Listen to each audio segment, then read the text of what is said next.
নমস্কার সকলকে বন্ধুরা, বাংলাদেশ প্রিমিয়ার লিগের ২১ নম্বর ম্যাচটি হতে চলেছে। ২১ নম্বর ম্যাচটিতে মুখোমুখি হতে চলেছে ঢাকা ক্যাপিটালস এবং ফরচুন বরিশাল, এই দুটি টিম। এবং আজকের এই ভিডিওতে এই ২১ নম্বর ম্যাচটির টস প্রেডিকশন, ম্যাচ প্রেডিকশন আমি তোমাদের সকলের সাথে শেয়ার করার চেষ্টা করব।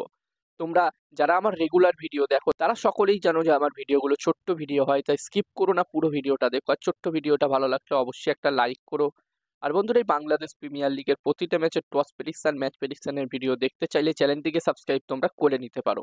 এবং বিগ ব্যাশ লিগেরও প্রতিটা ম্যাচের টস প্রেডিকশন, ম্যাচ প্রেডিকশন আমি তোমাদের সাথে আমার এই ইউটিউব চ্যানেলে শেয়ার করছি। আর তোমরা যারা যারা আলাদাভাবে এই ম্যাচটির 100% winning match report, match prediction জানতে চাও, তারা অবশ্যই এই স্ক্রিনে দেওয়া হোয়াটসঅ্যাপ নাম্বারটিতে মেসেজ করতে পারো।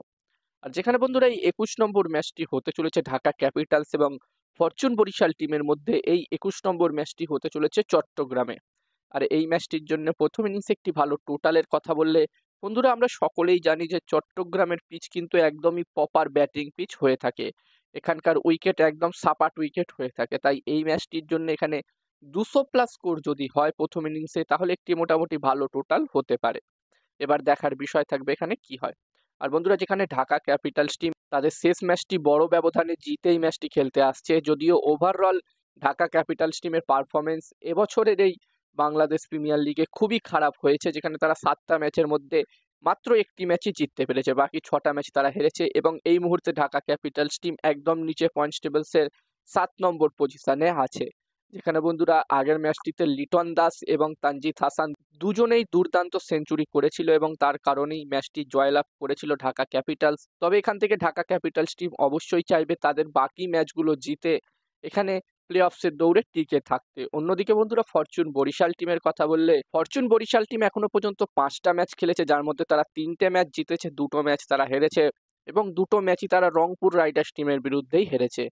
যেখানে একটি জেতা ম্যাচ হেরেছে তারা রংপুর রাইডার্স টিমের বিরুদ্ধে, আমরা সকলেই দেখলাম কদিন আগে। তো বন্ধুরা, এখান থেকে ফরচুন বরিশাল টিমও কিন্তু চাইবে কামব্যাক করতে, এখান থেকে তারা অবশ্যই চাইবে প্লে অফসের জন্য কোয়ালিফাই করতে, এখান থেকে যতগুলো সম্ভব বেশি ম্যাচ জিতে তারা অবশ্যই চাইবে তাদের টাইটেল ডিপেন্ড করতে। তারা আগের বছরে চ্যাম্পিয়ন টিম ছিল, চ্যাম্পিয়ন হয়েছিল, তো এখানে তারা চাইবে এই বছরেও চ্যাম্পিয়ন হতে। আর এই ম্যাচটির জন্য আমি যদি আমার প্রেডিকশন তোমাদের সকলের সাথে শেয়ার করি, তো আমার যতদূর মনে হচ্ছে বন্ধুরা ম্যাচটির প্রেডিকশন জানানোর আগে আরো একবার বলতে চাই, তোমরা যারা যারা আলাদাভাবে এই ম্যাচটির 100% winning match report, match prediction জানতে চাও, তারা অবশ্যই এই স্ক্রিনে দেওয়া হোয়াটসঅ্যাপ নাম্বারটিতে মেসেজ করতে পারো। এখানে এই ম্যাচটির 100% winning match report, match prediction তোমরা পেয়ে যাবে। এবং এই কাজগুলোর প্রমাণ তোমরা দেখতে চাইলে হাসান ক্রিকেট প্রেডিকশন টেলিগ্রাম চ্যানেলেও তোমরা জয়েন হতে পারো, লিংক আমি ডেসক্রিপশন বক্সে দিয়ে দিয়েছি। আর হাসান ক্রিকেট প্রেডিকশন একটি ইউটিউব চ্যানেলও আছে, তোমরা চাইলে ভিজিট করতে পারো।